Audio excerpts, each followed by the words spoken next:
une vraie discussion de technologie et vous allez voir qu'on va passer un peu de temps ensemble.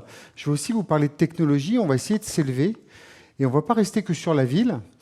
Et je vais vous demander un truc complètement incroyable, c'est d'arrêter de regarder votre smartphone parce qu'en fait, depuis tout à l'heure, je suis devant et je regarde, tout le monde est sur son smartphone. Vous allez tous me dire qu'évidemment, vous étiez tous en train de tweeter, c'est ça ?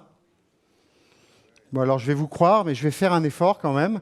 Donc on va commencer la présentation. Alors vous allez voir, on va aller très loin. Et quand je parle de présentation, déjà, je tiens à remercier la tribune, Laurence et Jean-Christophe de m'avoir invité. Et on va essayer de naviguer dans un monde qui est un peu un monde futuriste, mais qui finalement est le monde d'aujourd'hui.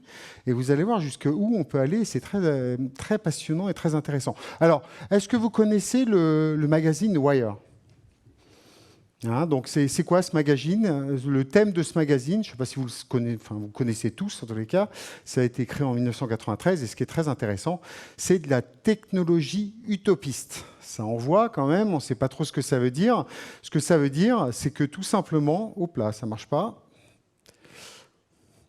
Voilà. Dans The Wired, voilà ce qu'on invite. On invite quelques petites personnes pour discuter. Alors vous voyez, il y a du beau monde. Je n'ai pas encore été invité, mais c'est un peu normal quand même. Mais ce qui est intéressant, c'est qu'il y a des discussions sur le futur, mais des discussions qui sont à la fois très concrètes. Quand on voit qu'un Elon Musk est présent plusieurs fois dans l'une de ce magazine, il y a un petit jeune là, qui avait, je crois, créé une société qui s'appelle Apple. Vous allez voir que lui aussi, il est quand même très connu. Alors, dans toutes les discussions qu'on a effectivement sur la technologie, ce qui est aussi important, toc, et normalement ça marche, mais à première vue, j'ai un problème de... Voilà. C'est essayer de se documenter. Et je ne sais pas si vous connaissez ce livre de Walter Isaacson. C'est un livre absolument passionnant qui parle de tous les innovateurs. Et quand je dis que c'est passionnant, c'est qu'il présente justement toute cette transformation qui a eu lieu depuis la création des tout premiers ordinateurs. Je vous invite vraiment à le lire. Walter Isaacson est très connu, il fait beaucoup de biographies. Et une qui est aussi très connue, c'est celle de Benjamin Franklin, qui est le livre de chevet d'Elon Musk, une personne que... bien évidemment, fait partie de ce microcosme ultra-tech et qui aujourd'hui est en train de faire des choses exceptionnelles et on va en parler juste après. Alors, on va juste se concentrer, si on parlait des robots, vous connaissez les robots ? Donc, vous avez le robot à la maison pour faire la cuisine. Moi, je l'utilise, j'adore faire la cuisine d'ailleurs. Mais on va aller un peu plus loin et là, on est plutôt en mode Terminator, on est plutôt en mode violent. Alors, Terminator, c'est quoi ? Vous connaissez le film quand même, vous le connaissez. Il y en a encore un nouveau qui va sortir. Bon, vous avez vu, ça rigole pas. Vous vous souvenez de ça ? Mais il y a un nouvel épisode qui va arriver. My son John and I stopped it. Saved 3 billion lives. Enough of a resume for you. No. I'll be back. Ah, ça me rappelle quelque chose. D'habitude, c'est pas elle qui le dit. Donc là, on parle de quoi ? On parle de l'humain. On parle de, vous vous souvenez, Skynet, c'était assez flippant. On parle de ces robots là qui prennent le pouvoir. Et quand ils prennent le pouvoir, qu'est-ce qui se passe ? Il y a des gentils et des méchants robots. Bon, ça, c'est un gentil robot, un petit dessin animé, il était tout gonflable. C'était très intéressant, mais il y a aussi des robots qui sont sportifs. Mais quand je dis sportif, il y a une société aujourd'hui qui s'appelle Boston Dynamics, qui est absolument impressionnante. Regardez ce qu'est capable de faire un robot. Ça date d'il y a très peu de temps. Et là, on est vraiment dans un domaine où on commence à voir qu'il y a une transformation complète de cette entité qu'est le robot. On ne va plus faire la cuisine avec. On va être capable de faire des choses absolument phénoménales. Et ça va avoir un impact sur nos vies.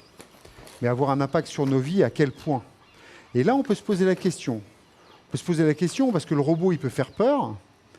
Regardez, il est content. Alors, il peut faire peur, mais surtout, on sait qu'il va y en avoir beaucoup qui vont être installés dans le monde. Mais qu'est-ce qu'ils vont faire ? Et qu'est-ce qu'ils vont faire ? Qu'est-ce que ça va apporter à l'humain ? Parce que moi, j'adore les robots, mais ce que je préfère, c'est les humains. Parce que c'est quand même beaucoup plus sympa d'aider les humains.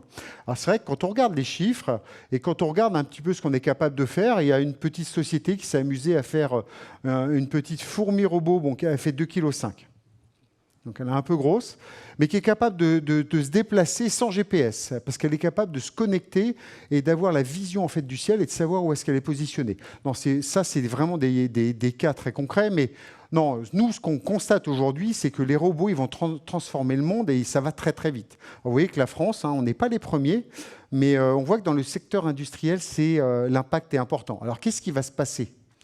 Qu'est-ce qui va se passer? C'est que, vous voyez, IBM, et moi je travaille chez Hewlett-Packard Enterprise, IBM, c'était mes anciens concurrents, puisque maintenant ils sont plutôt sur la partie logicielle, et moi je suis plutôt sur la partie matérielle, mais ils parlent de 120 millions de travailleurs qui vont être remplacés par les robots. Alors là, c'est hyper flippant.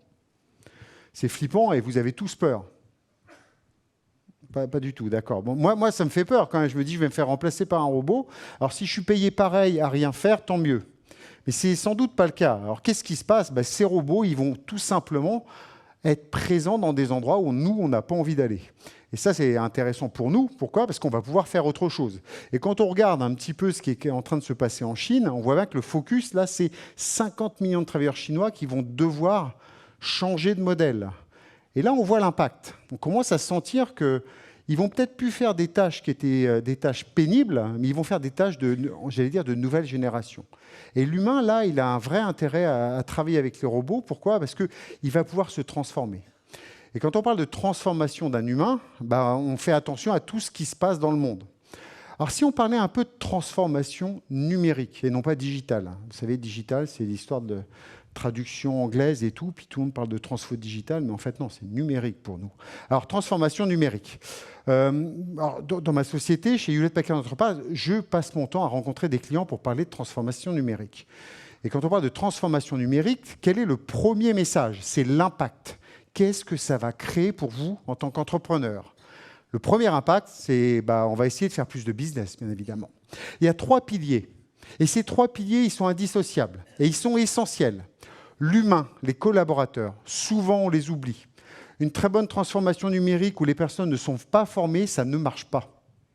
Et ça, c'est essentiel parce que souvent on l'oublie et à la fin on se dit « Tiens, c'est très très bien ce que je fais, mais j'ai juste obligé de le dire et d'intégrer mes collaborateurs dans la discussion. » Vous savez, les fameux CDO, Chief Digital Officer, ces personnes qui justement prennent la globalité de l'entreprise. Souvent, ils ont beaucoup de problèmes parce qu'ils doivent aller voir tous les pans de l'entreprise et à la finalité, c'est très lent à se transformer. Et c'est quoi le souci aujourd'hui? C'est que tout va très vite et on va en revenir juste après. La technologie. Tout à chacun, on est adepte de technologie. Maintenant, c'est complètement intégré. Vous allez voir, tout à l'heure, on parlera des téléphones, on va un peu rigoler, mais ça veut dire que cette technologie, l'entreprise doit créer des nouvelles technologies. Et comme tout va très vite, qu'est-ce qui se passe? Soit on crée une nouvelle technologie, on disrupte le marché, soit on rachète une technologie qui a déjà disrupté le marché. Et c'est pour ça qu'aujourd'hui, chaque entreprise doit se poser la question, où est-ce que je suis? Est-ce qu'aujourd'hui, je suis capable de le faire en étant leader? Ou est-ce que je suis capable de racheter une société pour devenir leader? Ça, c'est un vrai sujet. Et le dernier point, c'est l'aspect économique. Il est essentiel et c'est un des piliers clés. Pourquoi? Parce que créer des modèles absolument exceptionnels, mais qui n'ont finalement aucun impact, parce qu'il n'y a personne qui veut les acheter, là, on arrive vraiment sur un concept, le fameux concept des startups, qui créent des business plans absolument géniaux, comme ça. Vous savez, je travaille avec pas mal de startups, et à la fin, ils me disent « Non, la croissance, elle est super, elle est comme ça, toujours. Vous n'avez jamais de problème? Non, non, tout se passe très bien. » Bon, ce n'est pas la réalité. Malheureusement, ce n'est pas la réalité. Et ce qu'on dit aujourd'hui, c'est quoi? C'est que nous, chez Hewlett-Packard Enterprise, qu'est-ce qu'on a fait? Effectivement, dans le passé, on était une grosse boîte. On s'est séparé en deux et on s'est concentré dans le data center. Et quand j'ai dit on s'est concentré dans le data center, ça veut dire quoi? Ça veut dire qu'aujourd'hui, c'est nous qui consommons beaucoup d'énergie. Et cette table ronde que j'ai vue tout à l'heure, malheureusement, elle m'effraie un peu parce que c'est vrai que derrière, il faut beaucoup de technologie. Et il y a quelques temps, donc le fameux HP s'est séparé en deux. Il y a eu HP et HPE. HPE, on est uniquement sur le data center et HP, vous allez pouvoir effectivement acheter vos imprimantes si vous le voulez. Mais le vrai sujet aujourd'hui, c'est quoi? C'est ça. C'est cette accélération et ce temps réel. Vous ne supportez plus d'attendre sur votre smartphone que quand vous n'avez pas de Wi-Fi. Ce n'est pas possible. Quand la 4G ne passe pas. Et encore une fois, on n'est qu'à la 4G. Quand vous allez avoir la 5G, qui va être 100 fois plus rapide, avec une latence qui va être quasi nulle, et qu'en plus, derrière, vous allez pouvoir vous connecter avec cette faible latence et faire des choses comme des interventions chirurgicales si vous êtes médecin en Afrique alors que vous êtes à Marseille, là, vous allez comprendre que ça va avoir un impact phénoménal. Et cette latence-là et ce temps que vous consommez aujourd'hui, puisque vous ne voulez plus perdre de temps, ça a un impact sur cette transformation numérique. Et ça peut faire peur, parce que souvent, ce temps qui se raccourcit, et là on parlait de génération Y, X ou tout ce que vous voulez, Bah, les enfants, mes enfants aujourd'hui, eux, le temps, c'est carrément du délire. Ils sont même à des années-lumière de ce qu'on peut imaginer. Et leurs enfants, ça sera encore pire. Donc il faut vraiment comprendre ce message. Une transformation numérique, c'est ces 3 piliers plus le temps, et il faut en tenir compte. Waouh, là, ça commence à être pas mal. Mais regardez un petit peu. Le problème, c'est que souvent, on aimerait bien être à 100% partout. Mais on n'est pas à 100% partout. Il y a des axes où on est un peu moins bon. Donc, il faut vraiment comprendre où sont les vecteurs d'amélioration pour l'entreprise.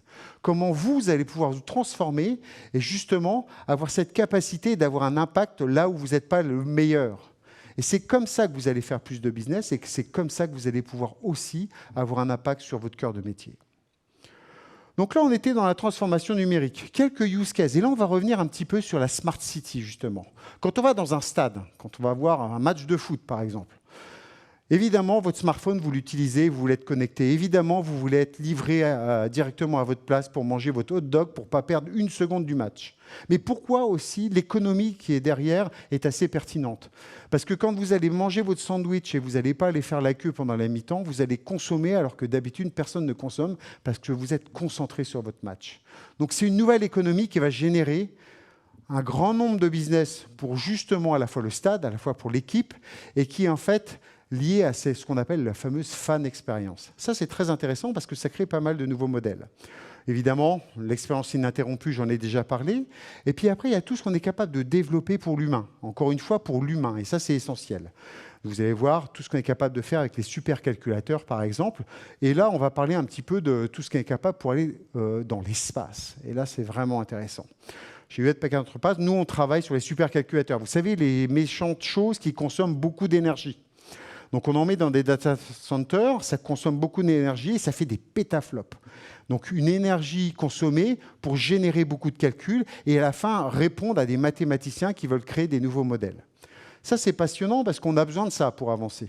Et quand je parlais de la maladie d'Alzheimer, quand on est capable de faire un calcul qui, au lieu de durer une semaine, va durer 1 minute, vous comprenez tout de suite que les chercheurs ils sont très contents et l'humain, à la fin, il est gagnant. Alors, on construit des supercalculateurs, et tout à l'heure, on parlait, et il y a beaucoup de personnes qui en ont parlé, de la superconsommation des data centers de 4% à 10% en fonction des organismes.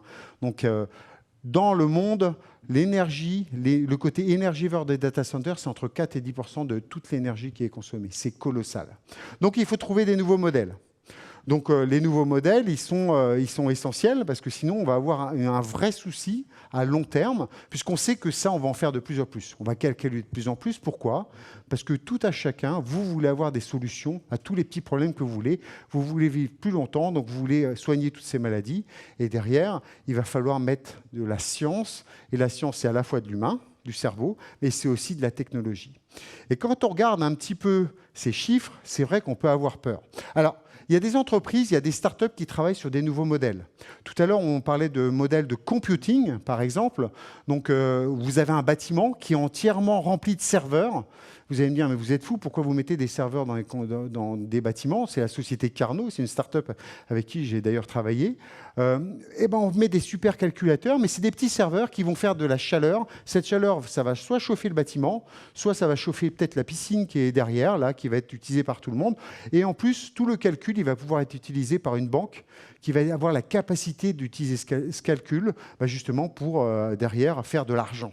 Ça, c'est très concret et c'est quelque chose qui existe vraiment. Ça, c'est une autre start-up qui a décidé de mettre tous les serveurs qui sont vendus par tous les constructeurs dans de l'huile. On va me dire, c'est fou, pourquoi on fait ça? Tout simplement que l'huile va absorber cette chaleur et on va être capable de créer des data centers qui vont plus être des data centers spécifiques. On va avoir des centres de données qui vont être dans des salles complètement normales, où on va juste mettre l'ensemble du matériel dans des bains d'huile, et derrière, on ne va pas avoir de super consommation. Ça, c'est passionnant, parce que c'est une start-up française qui fait ça, qui a gagné un prix d'ailleurs, et Immersion 4, aujourd'hui, a un impact vraiment sur des très gros clients qui, justement, créent des centaines d'octets de données, de data, qui sont en fait vos données. Waouh! Vous connaissez ce brave homme, Elon Musk? Ça vous dit quelque chose? Alors, regardez. C'est un petit décollage, sympa. Donc, qu'est-ce que c'est concrètement? C'est un petit moteur qui a été testé. Alors, vous savez, ils font un peu de la bricole, SpaceX. On a l'impression qu'ils travaillent un peu comme moi dans la cuisine. Ils prennent un petit moteur, ils le testent, ils le font voler à 150 mètres. Ce petit moteur, il est à base d'une nouvelle technologie qui va être la technologie qui va nous permettre d'aller sur Mars. Alors ça vole bien, mais vous pensez vraiment qu'avec ça, on va pouvoir aller sur Mars? Eh bien oui. Pourquoi? Parce qu'Elon Musk, il a pensé à un modèle qui est complètement différent des modèles qu'on avait avant. Il fait travailler les gens en équipe, mais il crée 2 équipes. Et ces 2 équipes, elles travaillent à 2 endroits différents. Et ces 2 endroits différents, non seulement elles travaillent sur le même projet, mais en plus, elles ont obligation de partager leurs résultats. C'est quand même impressionnant. Ils font la même chose à 2 endroits différents. Mais pourquoi il fait ça? L'émulation. L'humain a besoin d'être vraiment motivé pour essayer d'aller au-delà de ce qu'il peut faire. Donc ils sont motivés, mais ils sont obligés de partager les résultats. Et lui, à la fin, il va dire quoi? De toute façon, moi, je vais utiliser les 2 endroits et à la fin, je vais lancer des fusées aux 2 endroits parce que les personnes sont arrivées au même niveau de compétence. Cette émulation, elle est assez passionnante. Pourquoi? Parce que c'est du concret. Aujourd'hui, cette nuit, d'ailleurs, j'ai regardé ce matin, ils ont commencé à finaliser la construction de ce Starship qui va bientôt être lancé pour un premier test et qui, après, ira sur Mars. Waouh! Alors, le téléphone portable, vous connaissez bien, hein, donc on appelle ça le smartphone. Ce fameux smartphone, aujourd'hui, il prend toutes ses formes. Est-ce que c'est vraiment raisonnable? Qu'est-ce que vous attendez d'un smartphone? Le premier truc, quand on va dans un aéroport, qu'est-ce qui se passe? Où sont les prises? Le stress. Je vais prendre l'avion, j'aurai plus de batterie. Donc tout le monde travaille sur des trucs pliables, magnifiques. Alors le nouvel iPhone, vous l'avez vu. Bon là, il y a une petite blague. Je pense que le nouveau design de l'iPhone 21, vous avez vu, c'est hyper novateur. Mais ça veut dire quoi? Ça veut dire qu'on ne se concentre pas sur l'essentiel. On fait plein de choses, on fait des belles photos, on fait tout ça. Mais l'essentiel, c'est quoi? C'est qu'un téléphone, il fonctionne et pendant 3 jours. Et quand il tombe, il ne se casse pas. Et du coup, ça veut dire que des fois, on loupe des belles opportunités de vraiment disrupter le marché. Alors à côté de ça, il y en a qui bossent, hein. Et quand je dis il y en a qui bossent, il y a beaucoup d'entreprises qui bossent. Et si on regarde bien, parmi toutes ces entreprises, il y a des entreprises qui sont du GAFAM, des entreprises du BATX, bien évidemment. Et derrière, ils sont en train de disrupter. Ils sont en train de disrupter parce qu'il y en a qui vont plus lentement qu'avant. La vitesse est encore un point clé. Alors, ça peut faire peur quand même, mais à côté de ça, il y en a qui changent complètement de modèle. Et ils se disent, mais pourquoi avoir tout le temps le top de la technologie? Pourquoi ne pas réfléchir sur des modèles qui sont complètement tout sauf innovants? Pourquoi ne pas utiliser ce qu'on connaît très bien, le vendre pas cher et être capable de l'utiliser dans un modèle qui va être un modèle de consommation, qui va être un modèle de nouvelle génération avec des produits qui sont anciens? Quand on prend un Raspberry Pi, c'est quoi? C'est un petit serveur, d'accord? Je vais dire un petit PC, qui est capable d'utiliser les 3/4 des applications qu'on a aujourd'hui et sur lequel on va pouvoir connecter des modèles IoT. Et on peut vraiment s'amuser. Et un des cas, par exemple, qui est très intéressant avec le Raspberry Pi, c'est ce fameux modèle vous connaissez, le rétro gaming, hein. Les enfants, ils aiment bien jouer avec des jeux avec lesquels je jouais il y a 20 ans. D'ailleurs, pour information, pourquoi j'ai cette chemise-là, vous allez comprendre. Je ne sais pas, vous connaissez un petit peu la chaîne YouTube Le Joueur du Grenier? Ça vous dit rien? C'est quelqu'un qui est hyper connu, qui est toujours en chemise à fleurs et qui joue avec des jeux d'il y a 20 ans. Et ce qui est très marrant, c'est que nos enfants l'adorent. Ils l'adorent parce que c'est hyper geek de comprendre des choses qui étaient faites par nous quand on était plus jeunes. Mais surtout, c'est novateur. Pourquoi? Parce que finalement, on refait du neuf avec du vieux et nos enfants, ils aiment. Ils ne sont pas tout le temps dans la poursuite de l'ultra-technologie. Et ça, est-ce que vous connaissez? Ah, ça sent le vinyle quand même. Hyper classique comme technologie. Regardez.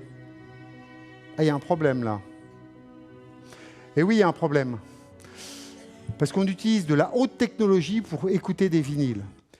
Ça, c'est disruptif parce que le vinyle est revenu à la mode. Donc vous voyez que la technologie qu'on avait avant peut aussi être très pertinente. Je vais juste terminer en parlant de quelque chose que je ne sais pas si vous connaissez, l'informatique quantique. Waouh! Alors, je vous invite vraiment à lire le petit e-book d'Olivier Ezrati, qui est un e-book absolument passionnant, qui, en 500 pages, va tout vous raconter sur l'informatique quantique. Alors, ce n'est pas en 1 minute que je vais vous expliquer l'informatique quantique, je vais juste vous donner quelques messages. Alors, le premier message, c'est que c'est super compliqué. À comprendre, c'est un peu tendu quand même, hein. Je vous avoue, j'ai fait des études dans ce domaine-là. Je suis physico-chimiste. Maintenant, j'ai mal tourné, je suis dans l'informatique. Mais bon, la réalité, c'est que c'est compliqué. Alors, pourquoi c'est compliqué? Parce que c'est des modèles qu'on ne comprend pas.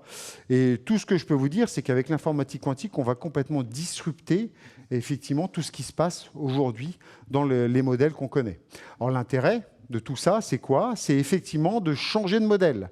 Aujourd'hui, on est en train d'avoir des petits processeurs, on les utilise partout, dans les smart cities. On fait du calcul, on fait plein de choses, mais on va arriver à une limite. Et une fois qu'on aura atteint cette limite, on va être obligé de trouver de nouveaux modèles. Et ces nouveaux modèles, ils sont très liés à la fois sur l'informatique standard, où là, on va créer des nouveaux modèles où la mémoire va être au centre de tout, et c'est ce qu'on appelle le consortium Gen Z, ou effectivement, la partie, on va dire, informatique quantique. Juste un message, et c'est ici, après je vais terminer. La suprématie quantique, c'était juste pour vous dire qu'aujourd'hui, on est à un basculement qui est un basculement énorme au niveau quantique. Et ça va nous permettre de faire des calculs qu'on n'a jamais eu la capacité de faire avant. Ça veut dire quoi? Ça veut dire qu'aujourd'hui, on arrive à un modèle qui est le modèle de la fin de l'ère de l'informatique qu'on connaissait et qui va vraiment avoir un grand changement pour nous tous. On va pouvoir faire des choses qu'on ne connaissait pas et qu'on ne pouvait pas faire avant. Waouh! Alors pour terminer, pourquoi je suis habillé comme ça? Parce que j'ai fait un petit tour du monde. J'ai la chance de travailler avec tous les clients en Afrique. Quand je travaille avec des clients en Afrique, je vais les voir. Et vous savez ce que je fais tout sauf une présentation. Je vais les voir et j'utilise ça. Vous connaissez cette chose-là? Des feutres, un paperboard et on discute.